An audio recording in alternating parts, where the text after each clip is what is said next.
तो मूंखे हिते खणी कैद कयो आहे न, तोखे वॾी पिट पवंदी। मूंखे पिट छो पवंदी?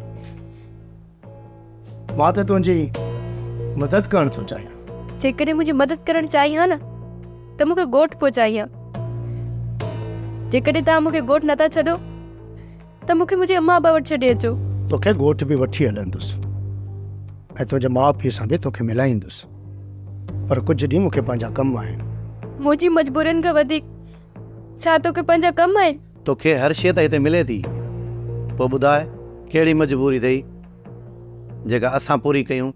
मूंखे ॻोठ वञिणो आहे, इहा ई मुंहिंजी मजबूरी आहे। जॾहिं अम्मा ऐं बाबा मूंखे ॻोल्हींदा ॻोल्हींदा ॻोठ पहुचंदा ऐं मां हुते न हूंदसि त ख़बर अथई अम्मा ऐं बाबा केॾा परेशान थींदा।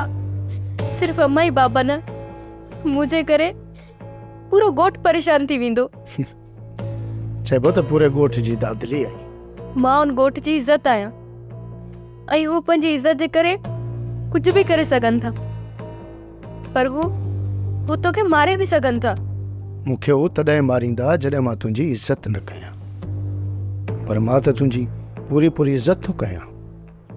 उन लाइ तोखे कुझु ॾींहं हिते रहणो पवंदो ऐं सब्र करणो पवंदो।